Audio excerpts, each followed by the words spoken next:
비적인 다른 논문을 하나 좀 다뤄볼게요. 이거는 뭐냐면 굉장히 놀랐어요. 캔서 에피데미올로지 바이오마커스 앤 프리벤션이라는 굉장히 좋은 저널입니다. 이건 AACR 저널이라고 그 미국 뭐 암 관련 학회인데 엄청 좋은 저널 시리즈를 가지고 있어요, 얘네들이. 근데 거기에서 캔서 에피데미올로지, 그러니까 암에 대한 분자 생물학적인 거는 임팩트 팩터도 굉장히 높고 막 기초 연구 막 들어가고 이러거든요. 근데 암에 대한 역학, 그러니까 원래 역학이 메인 주제는 아니죠, 암 역학이. 근데 암에 대한 역학만 다루는 저널 중에서는 상당히 어떤 고퀄리티 논문들이 실리는 곳이에요. 근데 이게 또 막 그런 임팩트 팩터가 높지는 않거든요. 그러니까 막 임팩트 팩터로 단정할 건 아닌데 제가 보기에 암역학 관련해서는 최고의 저널이에요. 근데 여기에 아주 기념비적인 논문이 하나 실렸는데 12월 올해 이번 달에 실린 거예요. 12월에 2024년.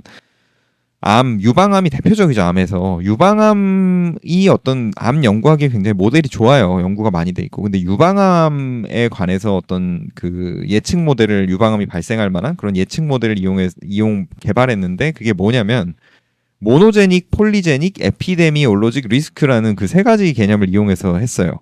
계산을 했어요. 이게 뭐가 왜 중요하냐면 우리가 유전자의 영향이 있고 어떤 질병에는 환경의 영향이 있어요. 그럼 뭐가 더 중요할까요? 저 같은 경우에는 환경이 더 중요하다고 생각하는 사람이에요. 왜냐하면 유전자에 대한 강조가 너무나 많았는데 유전자 연구가 이게 약간 쉽지가 않거든요. 그리고 제가 봤을 때는 너무 유전자만 현대의학이 강조하니까 환경의 영향을 좀 어떻게 간과하는 경우가 있더라고. 사실 근데 우리가 생활할 때 엄청나게 많은 질병들이 환경 때문에 생기거든요. 저는 그래서 직업환경의학과를 했는데 유전자 때문에 정말 큰 디펙트가 일어나요. 그러니까 유전자는 제가 봤을 때 어떤 레벨을 결정하고, 그러니까 유전자가 잘못되면 진짜 막 완전 나가리 가는 거예요. 그냥 진짜 저기 구석에 처박히고 막 그런 거예요. 그 통계 표준 편차 그려보면. 근데 유전자가 이제 어느 정도 비슷하면 그 다음에는 환경이라는 거죠. 그러니까 무슨 말이냐면 통계 배우신 분들은 알 텐데 정규 분포 같은 그림이 있는데 그 축 자체를 옮겨버리는 게 유전자고, 그 예를 들어 축이 좀 비슷하게 위치해 있는데 그 안에서 분포를 결정하는 게 환경이에요. 환경 노출. 저는 그 생각 때문에 직업환경의학과를 했습니다. 굉장히 중요한 생각이거든요. 근데 이 두 가지를 다 고려하는 게 사실 이 두 가지 상호작용까지도 고려하는 게 각각의 영향 말고 그게 원래 올바른 모델이라고 저는 생각을 합니다. 그리고 이 유전자의 영향을 보는 방법 두 가지가 있어요. 하나는 모노제닉이라고 해서, 그러니까 진짜 네임드 유전자 하나가 있냐 없냐. 뭐 유방암으로 치면 BRCA 유전자 같은 거죠. 뭐 그 안젤리나 졸리가 BRCA 유전자가 발견돼서 양쪽 다 미리 프로필락틱 마스텍토미를 했죠. 그러니까 예방적으로 절제했어요, 유방을. 왜냐하면 거의 100% 생기니까 이 사람은 이 유전자를 갖고 있으면. 그게 모노제닉이고요. 폴리제닉은 SNP라고 싱글 뉴클레오타이드 폴리몰피즘이라고 그 염기사에 하나만 좀 바뀐 마이너한 그런 유전자 변형이 있어요. 그런 유전자 변형들이 막 모여가지고 그거를 이제 산출해서 그게 모이면 또 유방암 리스크에 영향을 주거든요. 그래가지고 그거를 몇 개 있냐 막 세 가지고 어떤 점수를 매긴 게 폴리제닉 리스크 스코어예요.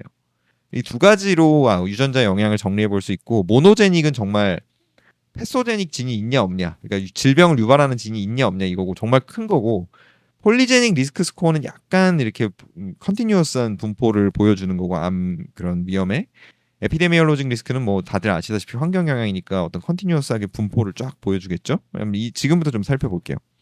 그래서 이 연구가 굉장히 저는 유방암만이 아니라 지능 발달, 예를 들어 아기를 낳았는데 유전자가 중요할까 환경이 중요할까 뭐 이런 거 되게 궁금하잖아요. 모든 질문에 다 대답을 할 수 있다고 저는 생각을 해요.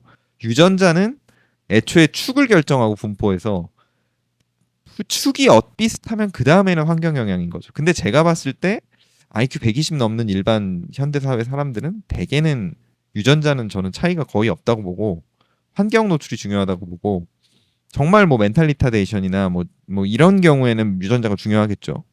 근데 그리고 또 유전자가 너무 높게 이건 좀 아니겠다. 유전자 높게 있어도 환경이 안 받쳐주면 안 되겠죠. 근데 환경이 안 받쳐줄 리가 없죠, 유전자 좋은 사람들이. 뭐 하여튼 그렇습니다. 논란이 많은 건 여기까지 하고, 그래서 이건 뭐 초록 볼 필요 없을 것 같아요.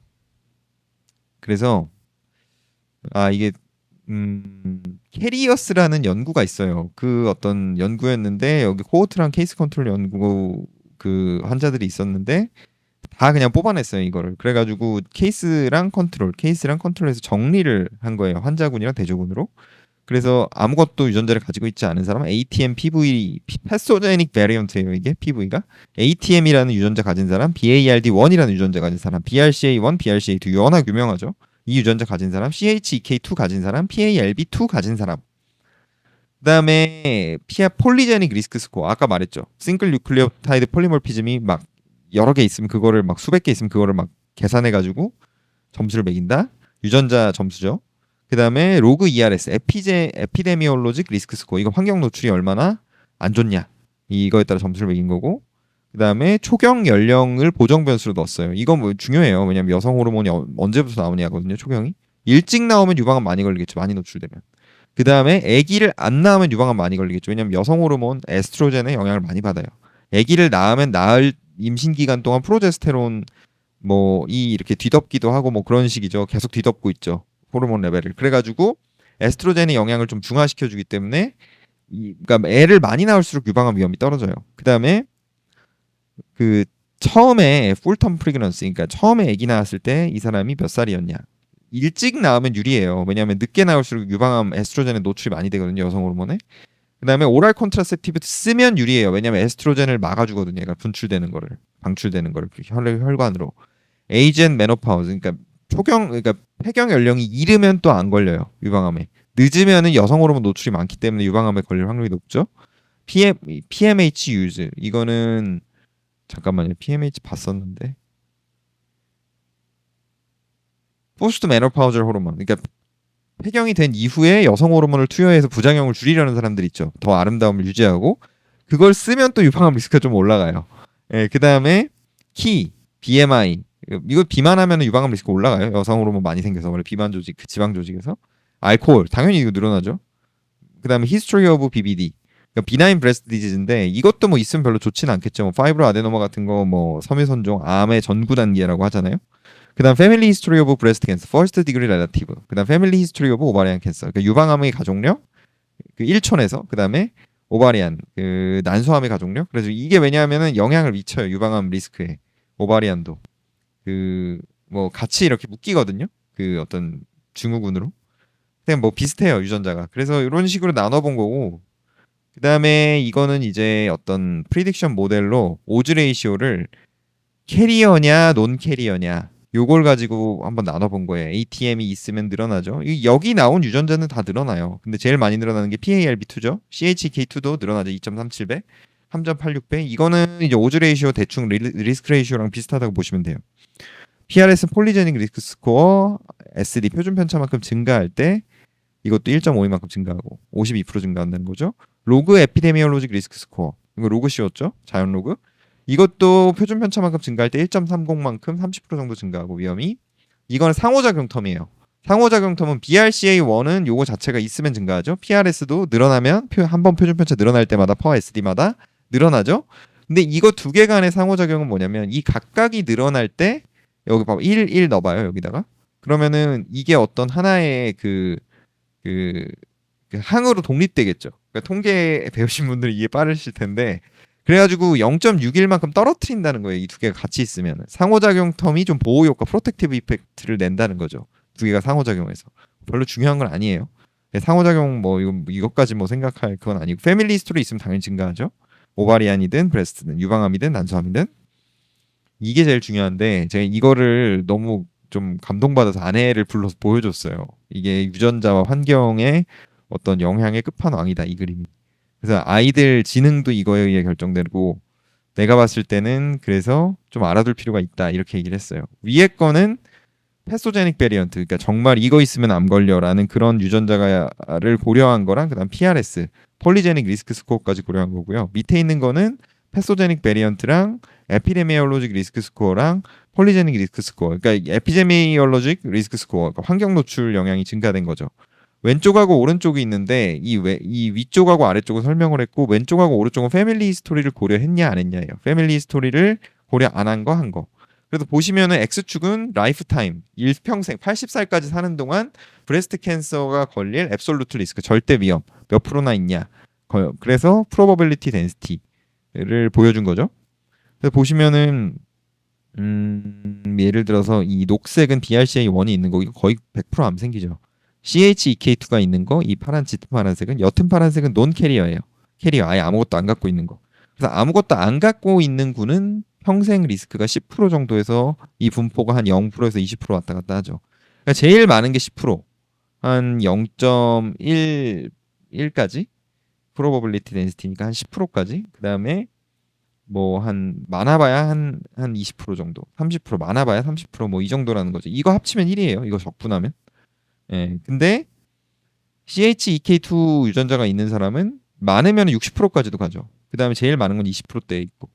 그다음에 여기 BRCA1 있는 사람은 50%에서 제일 많고 많으면 60% 적으면 40%. 꽤 높은 거죠. 라이프타임 리스크가. 두 명 중에 한 명은 걸린다는 거죠. 50%면은 라이프타임 리스크, 앱솔루트 리스크가. 두 명 있으면 한 명은 80까지 살면 유방암 걸린다는 거 얘기예요. 그다음에 가족력을 고려하면 이게 좀 스무드돼서 높이가 낮아지고 넓어져요, 좀 더. 왜냐면 가족력이 변수를 하나 추가하는 거니까. 뭐 솔직히 아무것도 없는 유전자 없는 논캐리어도 패소제닉 베리언트 안 갖고 있는 사람도 가족력이 있었다 이러면 증가할 수 있죠. 50%까지 증가하잖아요. 예. 그다음에 뭐 예를 들어 BRCA2 1 있어도 가족력이 뭐 정말 깨끗했다 그러면 이건 아니네. 늘어났네요. 어쨌든 위로 아예 수평 이동을 했네요. 가족력 때문에 좋아지는 일이 없나 봅니다. BRCA1 유전자는. 가족력을 고려하면 아무래도 조금 더 오른쪽으로 증가하는 경향이 있네요. 그 다음에 에피데미올로직 리스크 스코어, 환경 노출까지 고려하면 어떻게 변하냐면, 그러니까 얘랑 얘를 비교해 보면 좀 더 스무드해져요. 왜냐하면 환경 영향이 좋으냐 나쁘냐에 따라서 더 퍼뜨리는 거예요, 이 확률을. 환경 노출이 예를 들어서 여기는 최고가 90이었는데 BRCA1에서 환경 노출이 안 좋은 것까지 더해지면 100%까지 가겠죠. 환경 노출이 좋으면 30%까지도 떨어지죠. BRCA1 있는데. 그 다음에 논 캐리어도 환경 노출이 나쁘면 한 40%까지 증가. 이건 뭐 비슷했고. 그 다음에 CHEK2는 환경 노출이 나쁘면은 뭐 90%까지도 증가. 뭐 이것도 비슷하네요. 그러니까 한마디로 그러니까 패소제닉 베리언트, 뭔가 정말 결정적 유전자가 있으면 확실히 증가하죠. 리스크가 빵빵빵 이렇게 위로 올라왔죠, 우측으로. 그 다음에 폴리제닉 리스크 스코어도 여기서 고려를 했고, 그 다음에 패밀리 히스토리를 고려하면 좀 더 스무드해지고, 여기다가 환경 노출 영향까지 고려하면 더 스무드해진다. 더 이런 식으로. 이 위랑 아래를 비교하면 확실히 에피데미올로직 리스크 스코어를 고려하면 확실히 여기서도 좀 스무드해지죠. 이거는 패밀리 히스토리 고려 안 했을 때도. 그러니까 한마디로 좀 이렇게 분포를 넓힌다는 거예요. 에피데미올로직 리스크 스코어, 환경 노출의 어떤 영향이나 가족력이나 이런 게 그냥 패소제닉 베리언트랑 그다음에 PRS만 고려했을 때보다, 폴리제닉 리스크 스코어 유전자만 고려했을 때보다. 한마디로 그래서 유전자가 이 레벨을 결정하고 이 축을 결정하고 이 축에서 얼마나 퍼질 거냐는 환경이 결정한다 이거예요. 패밀리 히스토리랑. 그래서 이게 제가 아들이 있으니까 공부에 자꾸 연결되는데, 공부도 비슷한 것 같아요. 정말 안 되는 유전자가 있으면 아래로 가는 거고, 되는 유전자가 있으면 위로 축을 옮겨버리는 거고. 근데 제 생각에 IQ 120 넘으면 축은 다 이제 비슷할 것 같고, 그 다음에 이렇게 넓게 퍼지는 건 환경 영향이죠. 부모가 열심히 시키고 좋은 환경을 제공해주고, 학교에서 열심히 공부시키고, 집에 가정환경에 TV 치워버리고 공부하는 환경을 조성해주면 이게 위로 올라가겠죠. 환경 영향이 좋으니까. 그 다음에 그게 아니라 뭐 집에서 TV 보고 맨날 놀고 뭐 스마트폰으로 뭐 게임하고 이러면 아래로 내려가겠죠. 그래서 제 생각에 어느 정도 유전자가 비슷하면 환경이 정말 중요한 것 같습니다. 그래서 저는 직업환경의학과를 했어요. 그래서 이거는 숫자로 나온 건데 뭐 하나하나 다 분류해 본 거예요. 이게 패소제닉 베리언트 ERS만 고려했을 때, PRS만 고려했을 때, 패소제닉 베리언트 3개 다 고려했을 때, 노 패밀리 히스토리 고려 안 했을 때, 패밀리 히스토리 고려했을 때. 그래가지고 20%를 커트라인으로 봐요. 여기 보면은 20%가 넘으면은 브레스트 MRI, 유방 MRI를 찍으라고. 유방 MRI 잘 안 하거든요. 왜냐면 비싸기도 하고, 유방 초음파랑 보통 유방 뭐 X선 촬영 이렇게 납작하게 눌러서 유방 찍는 그걸 맘모그래피라고 하는데 그걸 하거든요. 근데 브레스트 MRI까지 권고를 할 정도면은 20%가 넘으면 그 라이프타임 리스크까지 권고를 한다는 얘기예요. 굉장히 높으면. 그러면은 권고를 하는 비율이 얼마나 되냐 해서 이게 아무래도 좀 이렇게 변하죠. ATM 캐리어 같은 경우에는 논 캐리어에 비해서 확 증가하죠. 그 다음에 예를 들어 BRCA1 같은 경우에는 거의 100% 권고를 하는 거죠. 그 다음에 이렇게 가로로 비교해 보면 패밀리 히스토리를 고려하면 더 권고하는 비율이 높아지고, 그 다음에 요 오른쪽으로 이동하면 더 많은 ERS까지 고려하면, 에피데미올로직 리스크 스코어까지 고려하면 더 권고하는 비율이 조금씩 변하죠. 더 증가하기도 하고 좀 줄어들기도 하고. 뭐 왜냐하면 이게 변하니까 이 분포가. 그렇습니다. 좀 줄어들기도 하는 것 같네요. 에피데미올로직 리스크 스코어 고려하면 여기서 일로 갈 때. 그다음에 이 마지막 표는